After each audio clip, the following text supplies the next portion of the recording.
Saludos amigos. Bofetón diplomático. La historia suele ser cruel con aquellos que actúan de manera violenta en el ejercicio del poder.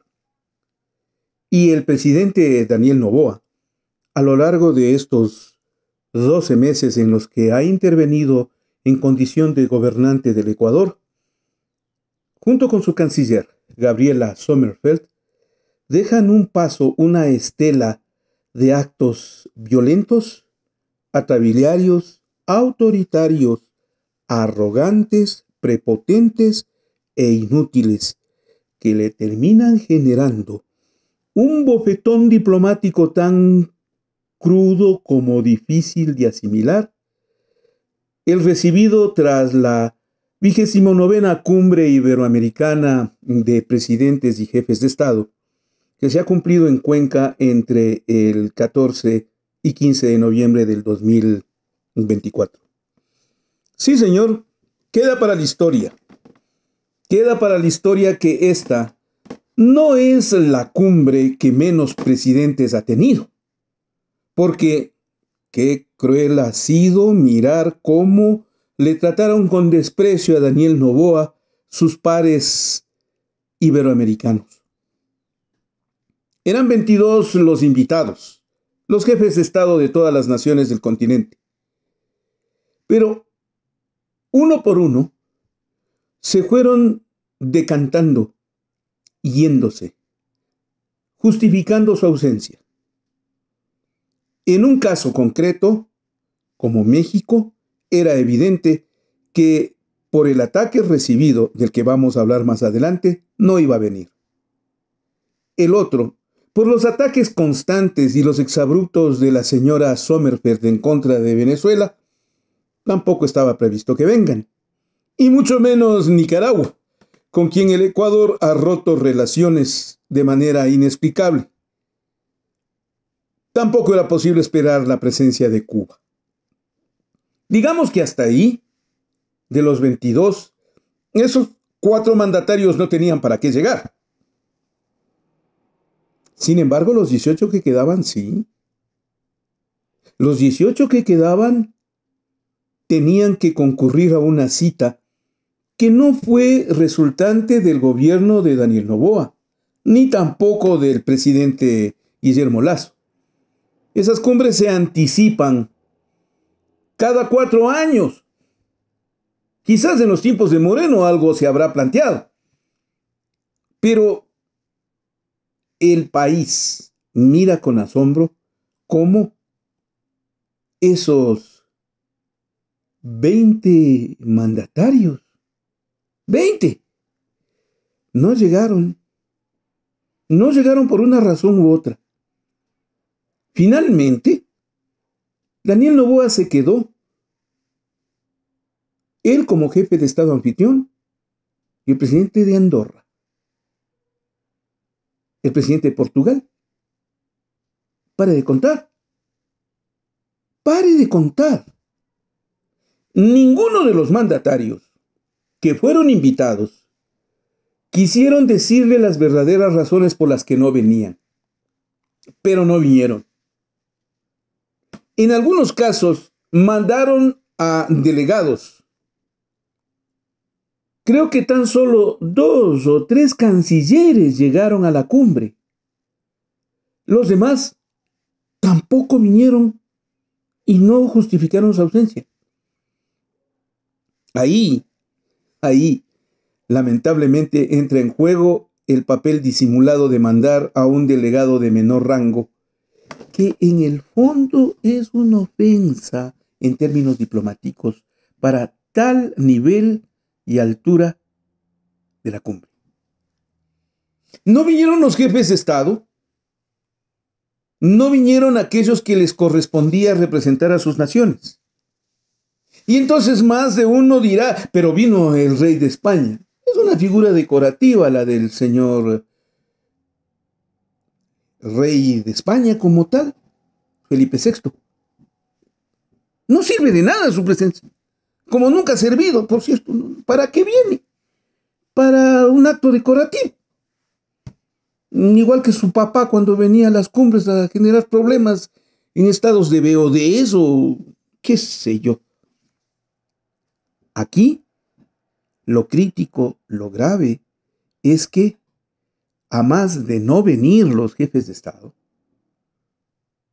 con su silencio, que en el lenguaje diplomático pesa y pesa mucho, le han dado un bofetón a Daniel Noboa, que debería asimilar muy seriamente el maltrato que él mismo ha propiciado y que hoy se lo han propiciado como una tunda, bien merecida, por cierto, al que los demás presidentes de las repúblicas le generaron, le maltrataron, le ofendieron y le pusieron de lado.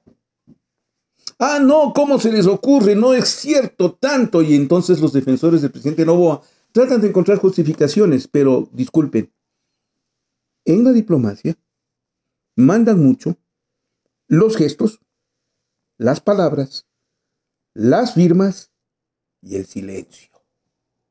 El silencio diplomático a momentos es ofensivo, como en este caso.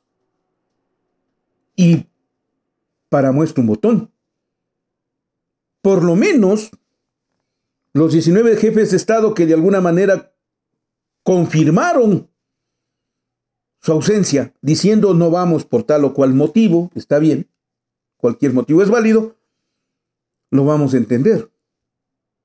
Pero estaba confirmado, por ejemplo, el presidente de República Dominicana, Luis Abinader, y el presidente no llegó. No llegó, ni siquiera les dijo por qué no vino. No llegó, punto, se acabó. La ceremonia fue con el rey de España, con el presidente de Portugal y el de Andorra. Entre cuatro. Entre cuatro.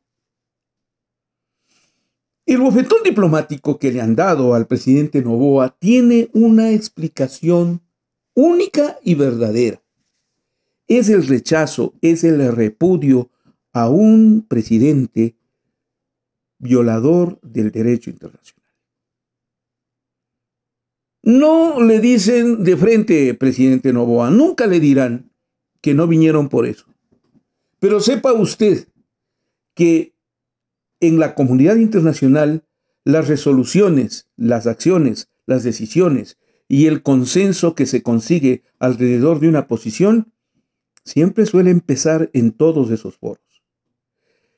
¿Cuál fue esa resolución o consenso que se acordó de manera tácita, sin que nadie lo diga, pero que hasta se firmó un documento sobre el tema?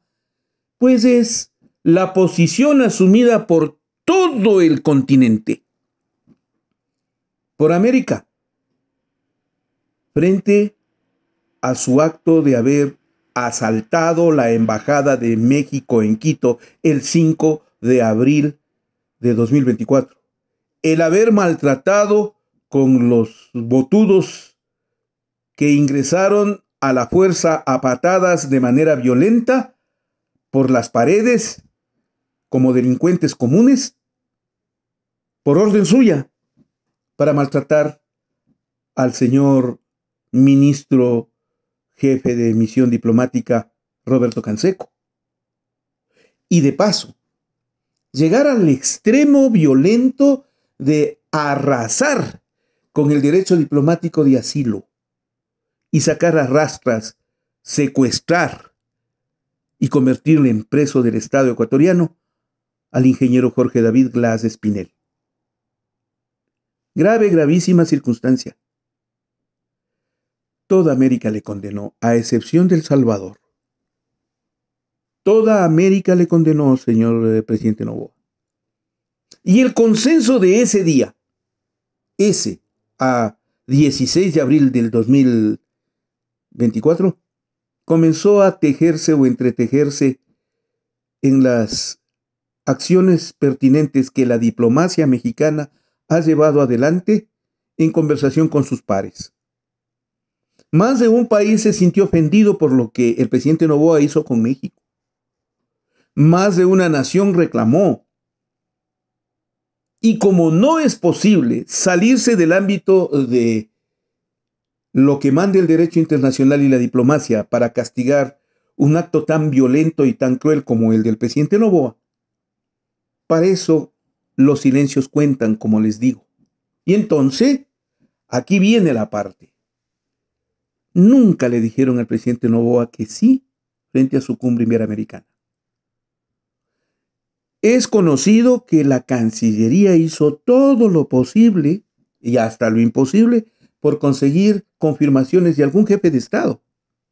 Y solo consiguieron del rey de España, del presidente de Portugal y del de Andorra, que no tienen ninguna trascendencia en el continente. Y el resultado fue, está bien, sí señor, lo tomaremos en cuenta, lo consideraremos, y guardaron silencio.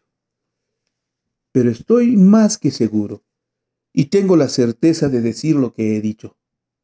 La solidaridad con México fue más allá de las palabras. Fue con actos, fue con gestos. Y simplemente no vinieron. Y decidieron no venir porque sabían que lo hecho con México era infame.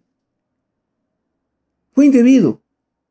Presidente Noboa, si usted creyó, créame, si usted creyó que el hecho que había cometido se iba a quedar sin castigo frente a la historia, está equivocado. Los países de América Latina, su diplomacia y sus cancillerías le han cobrado caro esa deuda, ese comportamiento lesivo al derecho internacional, muy caro. Es un bofetón diplomático, insisto, el que le acaban de dar en silencio, con su ausencia, diciéndole claramente, vea, lo que usted hizo con el asalto a la Embajada de México en Quito es una barbaridad que merece ser castigada. Y le están castigando, presidente Noboa. No tome en cuenta las voces que hablan de existencia de una serie de razones y factores internos en el Ecuador, que hasta los problemas de la energía eléctrica pueden ser reducidos para su favor. No, señor, hay un solo motivo. Usted violó el derecho internacional, usted violó el derecho de asilo, usted secuestró a Jorge Glass, usted asaltó la Embajada de México en Quito y eso acaba de ser castigado en la 29ª Cumbre Iberoamericana de Presidentes. Tan certera es esta afirmación que a pocas horas, poquísimas horas, de haberse enfrentado a una realidad tan amarga como esta, hubo de escuchársele a usted en el discurso inaugural de la cumbre, que lo tuvo que dar para el rey de España, el presidente de Andorra y el presidente de Portugal. Listo. Mire, escúchese usted, presidente Noboa, y se va a encontrar con que lo que usted hace, lamentablemente, es expresar un quejido lastimero, diciendo que habemos presidentes que nos sacrificamos en nuestra vida para proceder a defender a nuestros pueblos y que por esa razón, oiga, perdone, pero eso no importaba a nada ni a nadie. Tan poco importante fue que no ha trascendido, fíjese, en ningún documento oficial ni tampoco en una versión de prensa. Más bien es motivo de burla que su discurso, el discurso inaugural, era una queja lastimera para que le entiendan que está gobernando el Ecuador. Y si hay algo peor que su papel en la cumbre iberoamericana, el desprecio recibido por los demás presidentes de la República, señor presidente, es el de su canciller. Es un fracaso rotundo. Eso pasa por entregar la Cancillería a una gerente de una compañía de aviación quebrada, no a alguien representativo, no a un intelectual de luces, no a una persona que tenga los estudios correspondientes en diplomacia. Es el hazmerreír de las cancillerías, la canciller Gabriela Sommerfeld, y hasta dentro de la propia Cancillería ecuatoriana, que yo digo es el ministerio más lejano que tiene el Ecuador, porque su gente muchas veces no responde a su propio país que dice representar. Bueno, ellos la consideran muy poco y muy pobre su papel y le culpan de este fracaso porque sus gestiones fueron inútiles, vanas, inservibles, innecesarias, mediocres y hasta cierto punto indebidas. Estoy hablando en lenguaje diplomático, señor presidente, porque a diferencia de usted, al que no le expresaron y le mostraron en silencio su desprecio, a ese en cambio sí, se la deben haber dicho, porque estoy más que seguro que llamó, que insistió, que pidió, que suplicó que vengan los mandatarios y más de un personal diplomático de las cancillerías americanas le deben haber dicho en la cara que no vienen. Porque el Ecuador no tiene ninguna significación para ellos, porque su diplomacia es nula, su política exterior es inservible, y la imagen del presidente Noboa como de la canciller son la de dos violadores de la ley, el derecho internacional y el derecho de asilo. Le pongo punto final al tema, porque justo coincidente con el acto de bofetón diplomático que han recibido la canciller Sommerfeld y el presidente Noboa, está la presencia del relator especial contra la tortura de la Organización de las Naciones Unidas, quien ha presentado un informe señalando que Jorge Glass está siendo aniquilado, torturado y destruido psicológicamente en las cárceles del Ecuador, ese al cual usted ordenó que lo secuestre. Eso también pesa, señor presidente, y pesa frente al Foro de Naciones Unidas. Es un informe muy duro, muy crítico y solo le pone de cuerpo entero. Presidente Daniel Noboa, va a recibir más bofetones diplomáticos. Prepárese. Porque si usted creyó y el Ecuador creyó que no se le iba a castigar por el asalto a la embajada de México en Quito, por el secuestro de Jorge Glass, ahora sufra las consecuencias. Porque, como le digo, eso cuesta muy caro frente a la comunidad internacional que no olvida y que aprovecha cualquier momento para mostrarle su desprecio. Queda para la historia. La cumbre iberoamericana cumplida en Ecuador fue la peor. Llévese ese récord también, presidente. Y usted recibió un bofetón diplomático que no lo puede olvidar nunca. Sí nos merecemos un mejor Ecuador. Le pido por favor que se afilie a Ecuador Inmediato Premium. Apóyenos. Denos su contribución. Denos su clic en gracias. Denos su like. Apórtenos a nuestro crowdfunding. Haga clic en la campanita de la columna de YouTube, porque con ello usted recibirá una notificación de los nuevos editoriales y con ello estará actualizado. Permítanos seguir contando la historia, por cruel y dura que sea. Esto es Ecuador Inmediato, 20 años. Yo seguiré luchando por la vida.